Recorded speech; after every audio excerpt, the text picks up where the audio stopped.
So we continue our story during the episode of Tunnel Vision, where basically we left off last time, right?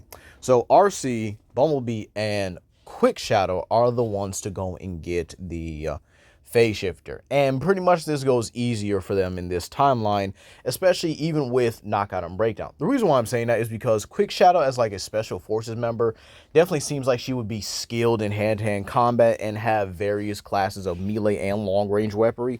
So she helps out Bumblebee subduing Breakdown, and well, RC is capable of handling Knockout on her own. And just before Shadow Strike, or Quick Shadow, excuse me, is able to pretty much cuff and then decide whether or not they want to really take the Decepticons back or kind of just leave them there, this is where they actually hear a rumble on the surface. So they manage to grab the phase shifter and make sure the kids are there. And well, they head up to the surface and they're horrified by what they see. And when I mean horrified, I mean even if Bumblebee really could make a face, it would be absolutely like horrified here as they see people running and running, but then this creature simply melts them and reduces them to nothing. Straight up incinerating people, but not just people. No. Buildings. It's just destroying everything, even consuming it, and it seems to be adding to its gelatinous mass.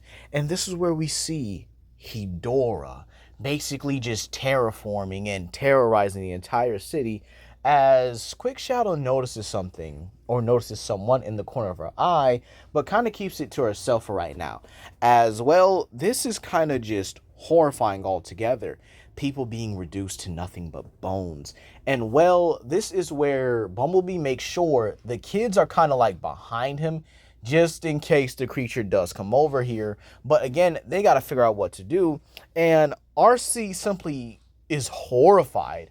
Like, the Autobots have to really take a minute to process this. And then she finally manages to contact Ratchet. And Ratchet hears the, I guess you could say, the panic in her voice, and he's like, RC, what's wrong? And she's like, Ratchet, you have to see this. I'm patching you through my optic view right now. And so she does it, and this is where Ratchet sees it, and he's like, get the kids out of there now. RC, now. I'm sending a bridge towards your location.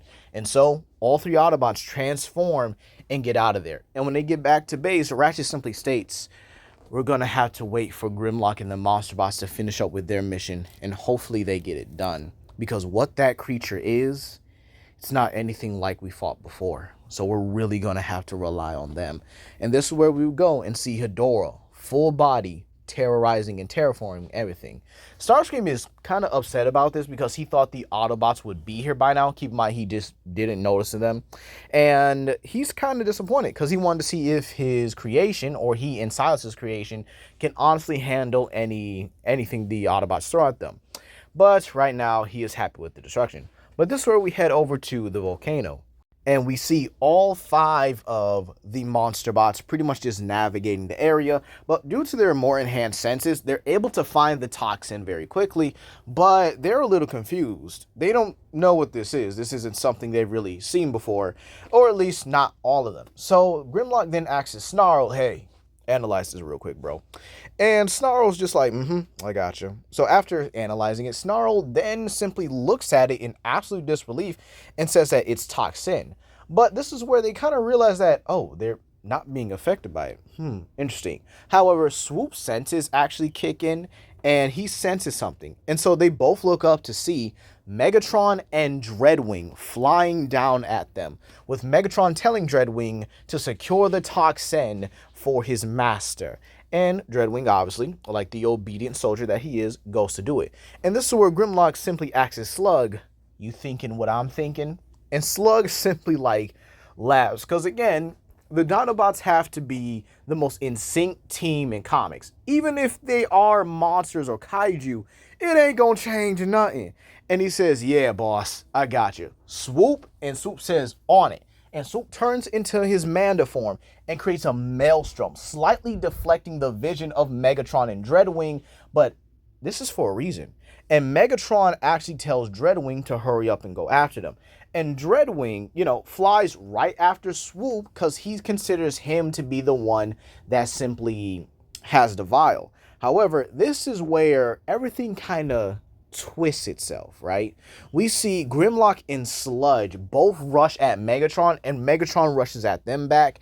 And we see Dreadwing get snatched out the air by a leaping slug, and he says, "How about a round two, Flyboy?"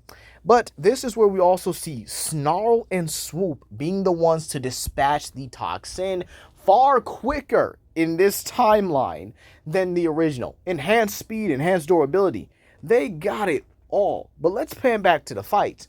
Megatron is getting jumped. He is getting his cheeks fondled in this match, okay? There is nothing he could do. We see Sludge ram right into him, and Megatron's thinking this was a mistake. He should have waited. He shouldn't have gone out here, but now it's too late. But Megatron does have some, capacity of fighting back, and he tries to fight back. He even punches, Sludge back like a couple inches, but again, it's nothing. This is where Grimlock simply bites down on his fusion cannon arm and rips it off. But again, it's not his full arm. It's more or less kind of like the fusion cannon itself, but a chunk of Megatron's arm goes with it, and this hurts him badly. And Megatron tries to backhand him, but Grimlock uses the momentum to transform and then smash him with a double hammer fist into the ground, telling Megatron, "Is that all you got?" And this is where Sludge in his Anguirus form pins him down, asking him, "So what's the plan?" Dreadwing, seeing this, tries to disengage with Slug and run towards Megatron, and he simply asks, "Lord Megatron, let me help you." However, Megatron simply states, "No, retreat. Go to Shockwave and inform him what happened. Do not put yourself at risk. Otherwise, the cause is doomed." And this is where Dreadwing, obeying his master, says, "You will be avenged if they kill you," transforms, and flies off. And so this is where the Dinobots all the Monsterbots all gather around Megatron. And Sludge simply asks him, "So, we killing them, boss?" And Grimlock's like, we could rip him apart or find some way to kill him. But this is where Grimlock hears on his communicator that RC is telling him, "Hey, stop screwing around, stop playing around, and get here now." To which Grimlock is like, "Come on, we just got Megatron. Great, bring him here and get here now." And then just cuts the communication, with Swoop kind of just laughing at him like, "So you gonna let her talk to you like that?" And Grimlock's like, "Shut up, let's go." And so this is where they simply grab Megatron by his head. And I'm going to say Sludge is the one to do this because he still kind of like has him pinned underneath his beast form, but obviously dragging him back by his robot form. And I'm going to have him drag him back the same way Megatron drags Starscream into the ship to get beaten, which is actually funny. And this is where they get back, and Shadow Striker simply greets the group and actually sees Megatron in their care. And she's like, "Dang, you guys did excellent." And this is where Slug simply asks, "Okay, so what's the situation here?" And this is where I keep saying that. Quick Shadow simply explains what happened, and that she also saw some jet Decepticon in her view, but didn't know who it was. And this is where RC states, "Wait a minute, so Starscream was the one to do this? Ooh, when I get my hands on him, I'm gonna..." And this is where Grimlock simply tells her, "Hey, calm down. Right now, we need to figure this out. Where's Optimus and the rest of them?" To which Ratchet simply states, "Well, currently, they're still in the Arctic. He hasn't heard from them in a while. And I see you still have Megatron in your grasp." And Sludge is like, "Oh, yeah, my bad," and throws Megatron right onto the floor. And Megatron's like, "You will pay for this dearly." And Shadow Striker simply states, "Yeah, highly unlikely. But anywho, you guys have a monster fight, if I'm going to remember correctly. This creature is made out of smog or some type of acidic-like energy or, property." And Grimlock simply states, "All right, we'll handle it. And RC, I'll bring back Starscream just for you." And she's like, "Good, because I want to give him a beating like never before." And so this is where they also have to discuss something else before they go. And Swoop is actually the one to bring this up. And he's like, well, hold on, wait a minute. what about Megatron? We're not just gonna leave him here, right? I mean, one arm, he's not too much of a threat. And this is where Sludge is like, yeah, you're right. I guess some of us are gonna have to stay behind. So considering the creature is made out of slime, then I guess that me and Snarl could stay behind. And Snarl pretty much agrees with this because of the analogy. And he simply asks his Slug, hey, bring him back a sample so they could study it and maybe even use this against the Decepticons. And this is where Slug is like, yep, I got you. One slime canister coming up. So the team that goes to fight Hedora are Grimlock, Slug, and Swoop. Hey, not bad. The TFA kind of team, right? And believe it or not, when they get to the city, they see Hedora and they're like, dang, that is one ugly monster. But this is where they also note the destruction around. They're like, dang. So that's what charred or burnt or melted human looks like. Gross. However, this is where Swoop states he spotted Starscream. And Slug states that, look, they can easily take care of the monster. Go ahead and, get Starscream. And so Swoop turns into his Mando form and flies right up into the air so fast that he creates a sonic boom and makes it look like a green blur and kind of disappears above it. This is where Grimlock simply states, so let's see how we can handle this thing. And they both transform into their respective kaiju forms and simply lunge at Hedora with everything they got. Fire, kangaroo kicks, tail slaps, the whole shebang. And Starscream is simply laughing at this saying, good, perfect. The Monsterbots, the ideal test subjects. But wait, wasn't there a third one? And this is where Swoop is like, yeah, there was a third one. I wonder where he could be. And he has like his arm around Starscream, which would actually be like hilarious for a moment. And now let's head over to the Arctic because I kind of want to set the stakes for this a little bit. Optimus takes Bulkhead and High Tide with him. However, they're struggling in battle against Tidal Wave and Skyquake. Now, this is important because remember, Tidal Wave was dispatched to the Arctic a bit earlier. However, because of his massive size, obviously it would have taken him a long time to get there without drawing the unnecessary attention. And this is where they're struggling badly. Like, Bulkhead and High Tide are engaging him, and he's like, where's your ship? And High Tide simply states, yeah, it's supposed to be here by now. I don't know what's going on with the systems, but they seem to be malfunctioning at this range. And so this is where they're kind of just desperately holding on. Meanwhile, Skyquake and Optimus are just straight up slugfesting each other with the best that they can do. And keep in mind, Skyquake was able to get the upper hand on Optimus in the original, and I'm not sure what is it about him and his brother that makes him so capable of getting the upper hand on Optimus, but they are doing their job. However, Skyquake knocks Optimus away, and this allows him to go ahead and get the Apex armor. And unlike Starscream, who would have sat there monologuing and enjoying himself, Skyquake takes the Apex armor and simply leaves, telling Tidal Wave to hurry up and stop playing with his food and then head back to the sea to not cause any disturbances. And this is where Tidal Wave says, affirmative. And well, Tidal Wave does something unpredictable by their standards. He transforms into a 3-cannon tank. Keep in mind, he's like a miniature Titan. So this absolutely has the Autobots horrified. And he pretty much aims his cannons at Optimus, ready to blow him to smithereens. However, Bulkhead jumps in front of Optimus as the cannons are fired. And well, he kind of puts his back to it because again, we're going to kind of give him the same thing. And well, Bulkhead takes the blast and he looks far worse than what he did in the original. As a matter of fact, he and Optimus look the same. They're both in like this messed up critical condition. And well, yeah, that isn't good at all. And so Tidal Wave, thinking that he's just won, turns his attention to High Tide. And High Tide is blasting him with everything he's got, saying, you'll pay for this, you monster. And Tidal Wave is just about to just crush him or grab him and squish him. But this is where a shot goes to his back. And High Tide's ship finally manages to make it there. And he is relieved as he jumps into his ship and then converges into Megabot. Now we got ourselves a real, and I mean a real battle here. Titan or semi-Titan versus semi-Titan suit. Technically, High Tide or Megabot is technically a Jaeger, if you think about it. And High Tide puts an absolute whooping on Tidal Wave, forcing him to retreat. However, he was smart enough to contact RC and get them, the information onto the base.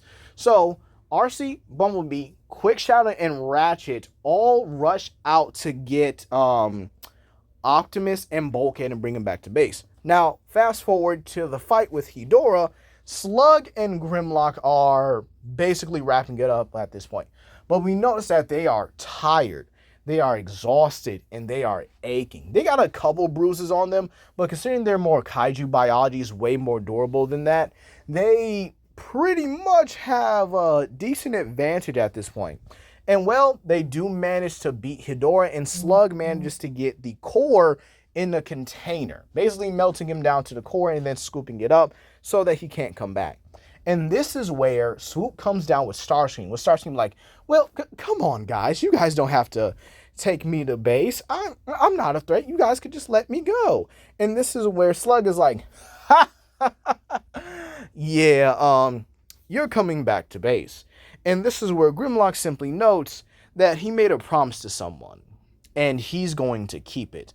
And he's the one to grab Starscream and pretty much drag him back to base. However, when he gets in, he sees Optimus and Bulkhead on life support. And he's looking like, okay, what happened? Like, he just got back. What the heck happened here? And this is where he looks at High Tide and is like, you went with them? What the heck is going on? And High Tide's like, calm yourself, man. And then kind of explains the whole situation, what happened. And he does say he needs to get Megabot fixed up or see what's actually going on with Megabot right now. However, this is where Starscream is seen by the Autobots, particularly one. And she walks over to him. And this is where, she kind of looks at Grimlock, then back to Starscream.